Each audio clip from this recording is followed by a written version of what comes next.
हम आपका गला दबा देंगे तो आपका दम घुटेगा कि नहीं घुटेगा? हाँ घुटेगा। कोई आदमी खाना खा रहा है, उसको हम लोग खाना छीन लेंगे, उसको खाना ही नहीं देंगे, तो एक टाइम आएगा जब वो मर जाएगा, भूखे मर जाएगा। लेकिन आग वो बुझाने से पहले हम सभी को ज्ञान होना चाहिए कि किस प्रकार के आग को बुझाने के लिए हम लोग किस प्रकार के एक्सटिंग्विशर का प्रयोग करेंगे। ऐसा नहीं कि किसी भी प्रकार का आग लगा है और कोई भी हम एक्सटिंग्विशर मार देंगे तो आग बुझ जाएगा, कहीं लेने का देने ना पड़ जाए, है ना।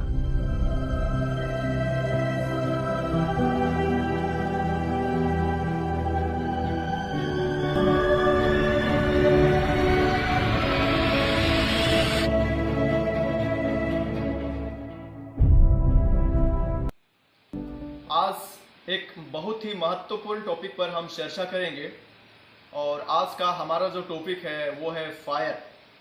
सबसे पहले हम लोग इस टॉपिक के ऊपर चर्चा करेंगे और ये समझने का प्रयास करेंगे कि फायर होता क्या है, फायर कहते किसको हैं, फायर कितने प्रकार का होता है, कौन कौन होते हैं और फायर को कंट्रोल कैसे कर सकते हैं, फायर को कंट्रोल करने के तरीके क्या क्या होते हैं और कितने प्रकार से हम फायर को कंट्रोल कर सकते हैं, फायर को बुझा सकते हैं। तो सबसे पहले हम लोग ये समझने का प्रयास करते हैं कि फायर है क्या। देखिए, फायर को हिंदी में हम लोग आग बोलते हैं। क्या बोलते हैं? आग बोलते हैं। आग एक रासायनिक अभिक्रिया है। आग एक रासायनिक अभिक्रिया है जिसमें ईंधन, ऑक्सीजन और निश्चित ताप, इन तीनों के बीच सतत रासायनिक अभिक्रिया होता है और आग का उत्पन्न होता है। अगर इन तीनों में से एक भी चीज की कमी होगा, एक भी चीज अगर मौजूद नहीं होगा तो आग नहीं लगेगा। जैसे मैंने तीन चीज बताए, ईंधन, ऑक्सीजन और निश्चित ताप। अगर ईंधन ही ना होगा, ऑक्सीजन होगा और निश्चित ताप होगा तो आग नहीं लगेगा। मान लीजिए ईंधन भी है, ऑक्सीजन भी है, लेकिन निश्चित ताप नहीं है तो आग फिर भी नहीं लगेगा।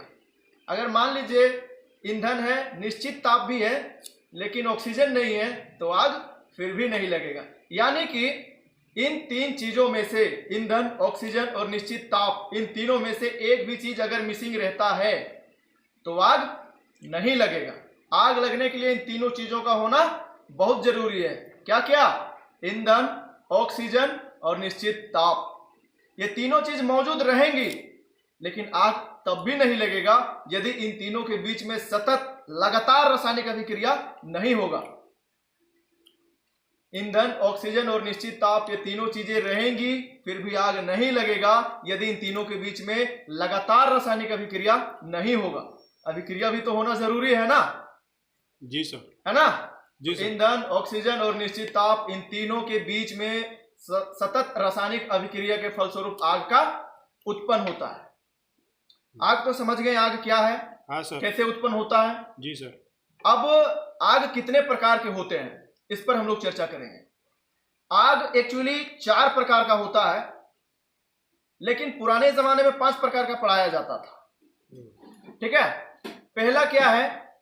पहला को हम लोग साधारण आग बोलते हैं, दूसरा तेलीय आग, तीसरा गैसीय आग, चौथा धातुीय आग। इसके अलावा एक और एक्सेप्शन होता है जिसको हम लोग विद्युत की आग बोलते हैं, इलेक्ट्रिक फायर। पहला जो हमने बताया साधारण आग, उसको ए क्लास फायर बोलते हैं। तेलीय आग जिसको हम लोग बी क्लास फायर बोलते हैं, गैसीय आग जिसको हम लोग सी क्लास फायर और धात्विय आग को डी क्लास फायर बोलते हैं। पहले के समय में विद्युतीय आग को ई क्लास फायर बोलते थे, इलेक्ट्रिक फायर को ई क्लास फायर बोलते थे। ठीक है? तो अब हम लोग समझते हैं सबसे पहले कि साधारण आग क्या है, तेलीय आग क्या है, गैसीय आग क्या है, धात्विय आग क्या है, बिजली की आग क्या है। इन सभी आग पर हम लोग थोड़ा सा प्रकाश डालते हैं और ये समझने का प्रयास करते हैं कि इन सब आग है क्या, किस प्रकार के आग को हम लोग साधारण बोलेंगे, किस प्रकार के आग को तेलीय आग बोलेंगे, किस प्रकार के आग को विद्युतीय आग या गैसीय आग बोलेंगे या बिजली की आग बोलेंगे, है ना। तो देखिए, साधारण आग में हम लोग उस आग को साधारण आग बोलेंगे जहां पे यदि लकड़ी जल रहा है, कोयला जल रहा है, कपड़ा जल रहा है, प्लास्टिक जल रहा है, रबड़ जल रहा है, इन सभी आग को हम लोग साधारण आग बोलेंगे। क्या बोलेंगे? साधारण आग। साधारण आग। इसमें क्या क्या किस किस प्रकार का आग आता है?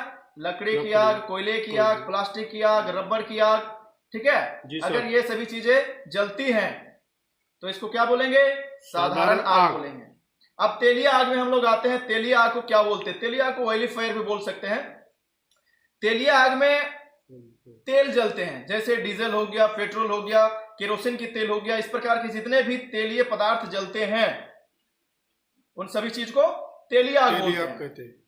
इसको बी क्लास फायर बोलते हैं। तीसरा है हमारा गैसियस फायर, गैसीय आग।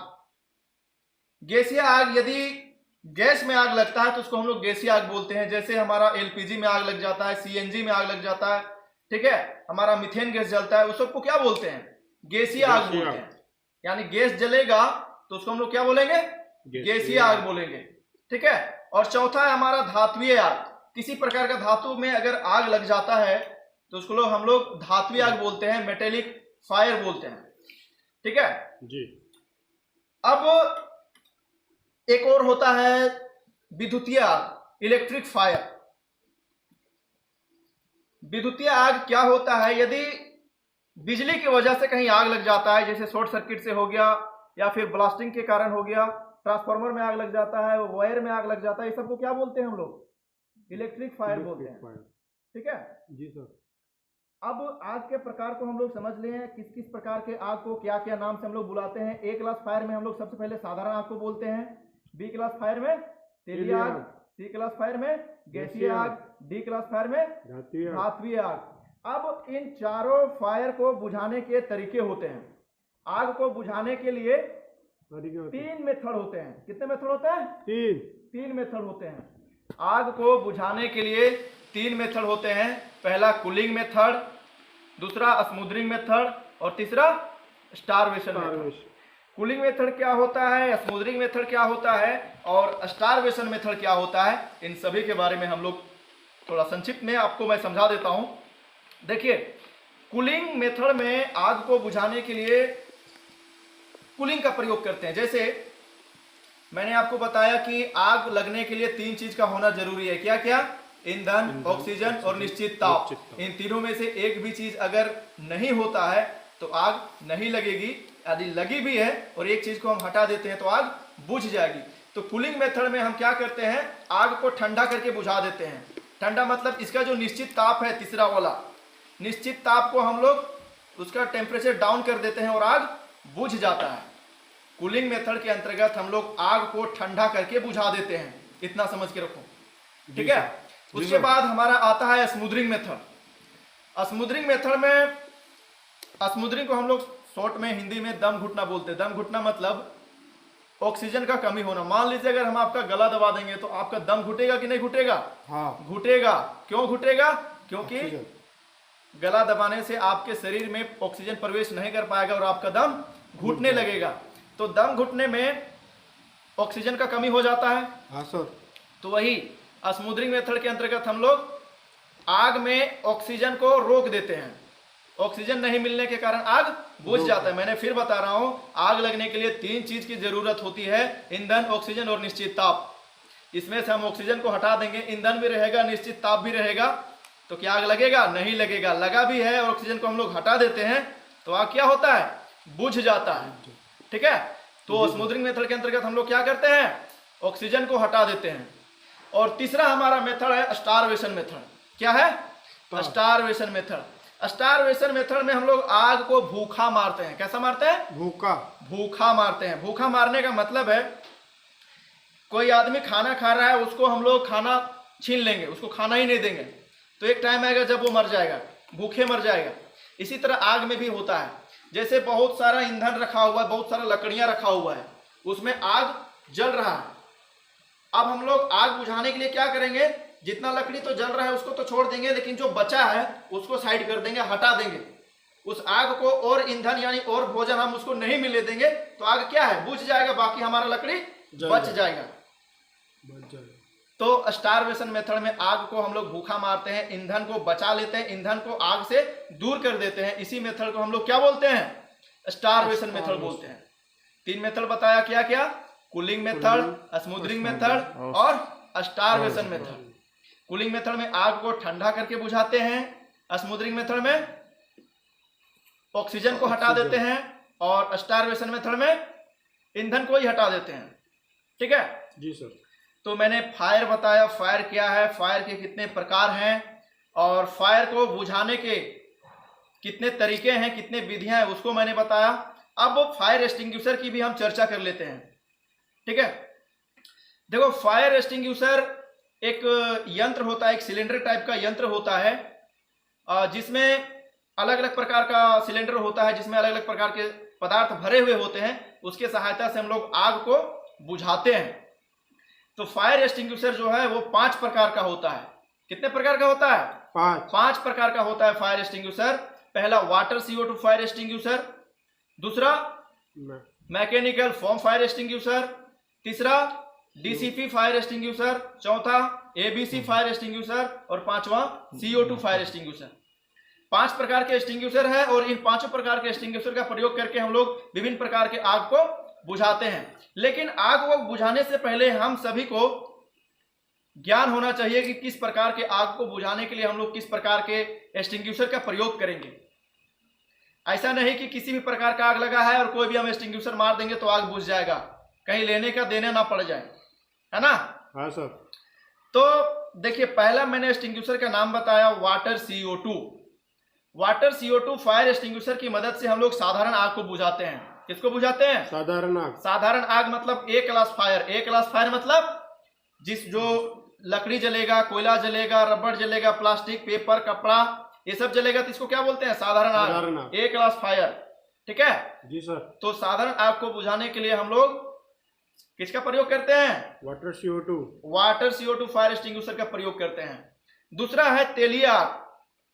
तेलिया आग में तेल जलता है, जैसे डीजल, पेट्रोल, केरोसिन तेल, ये सब तेल में अगर आग लग जाता है तो इन सभी आग को बुझाने के लिए हम लोग कौन सा एक्सटिंग्विशर का प्रयोग करते हैं? मैकेनिकल फोम फायर एक्सटिंग्विशर का प्रयोग करते हैं। ठीक है, अगर आपको सवाल पूछा जाएगा कि तेलिया आग को बुझाने के लिए कौन सा फायर एक्सटिंग्विशर का प्रयोग किया जाता है तो इसका जवाब क्या होगा? Mechanical foam fire extinguisher. ठीक है, 2 मैंने बताया। पहला साधारण आग को बुझाने के लिए वाटर CO2 का प्रयोग करते हैं, दूसरा तेलिया आग को बुझाने के लिए मैकेनिकल फोम फायर एक्सटिंग्विशर का प्रयोग करते हैं। तीसरा है गैसीय। गैसीय आग को बुझाने के लिए हम लोग DCP का भी प्रयोग कर सकते हैं, ACP का भी प्रयोग, ABC का भी प्रयोग कर सकते हैं और CO2 का भी प्रयोग कर सकते हैं। ठीक है, गैसीय आग को बुझाने के लिए CO2 फायर एक्सटिंग्विशर का प्रयोग कर सकते हैं, ABC फायर एक्सटिंग्विशर का भी प्रयोग कर सकते हैं और DCP का भी इस्तेमाल कर सकते हैं। लेकिन DCP स्पेशल जो है धातुई आग को बुझाने के लिए बनाया गया है, जो कि थोड़ा कॉस्टली होता है। इसलिए अगर गैसीय आग मिलता है उसको बुझाने के लिए हम लोग CO2 का प्रयोग करेंगे, CO2 फायर एक्सटिंग्विशर का प्रयोग करेंगे या ABC फायर एक्सटिंग्विशर का प्रयोग करेंगे। ठीक है जी सर। और चौथा है हमारा धातुई आग। अगर किसी प्रकार के धातु में आग लग जाता है, सोडियम, मैग्नीशियम, इस तरह का कोई भी धातु है उसमें आग लग जाता है तो उसको बुझाने के लिए हम लोग DCP का प्रयोग करेंगे। DCP fire extinguisher. DCP का फुल फॉर्म होता है dry chemical powder. DCP fire extinguisher में एक प्रकार का केमिकल भरा होता है, उस केमिकल का नाम है ड्राई केमिकल पाउडर और उसी फायर एक्सटिंग्विशर की मदद से हम लोग धातु में लगे आग को बुझाते हैं। ठीक है, और एक मैं बताया था इलेक्ट्रिक फायर, बिजली की आग। यदि इलेक्ट्रिक फायर को बुझाना हो तो हम लोग कैसे बुझाएंगे? CO2 का प्रयोग कर सकते हैं। मान लो अगर बिजली की आग में आप वाटर CO2 का प्रयोग करोगे तो बिजली है, वाटर CO2 में वाटर हमारा कंडक्टर है बिजली के लिए, तो क्या है, करंट सीधे आपके हाथों में आ जाएगा। इसलिए बिजली की आग को बुझाने के लिए हम लोग वाटर CO2 या फोम टाइप का इस्तेमाल नहीं करेंगे, बल्कि बिजली को आग को बुझाने के लिए क्या करेंगे? CO2 फायर एक्सटिंग्विशर का प्रयोग करेंगे। उम्मीद करता हूं आप सबको आज का ये क्लास समझ में आया होगा। मैंने बहुत जल्दी और शॉर्टकट में बताने का प्रयास किया। आग क्या है, आग कितने प्रकार के होते हैं, आग को बुझाने के कितने तरीके होते हैं, कितनी विधियां होती हैं, फायर एक्सटिंग्विशर कितने प्रकार के होते हैं और किस आग को बुझाने के लिए हम लोग किस प्रकार के एक्सटिंग्विशर का प्रयोग करते हैं। सब कुछ समझ में आया होगा तो प्लीज हमारे वीडियो को लाइक करना, शेयर करना और चैनल को जरूर सब्सक्राइब करना। मिलते हैं नेक्स्ट क्लास में, नेक्स्ट वीडियो में। तब तक के लिए जय हिंद। अगर आपको वीडियो अच्छा लगता है तो वीडियो को लाइक करें।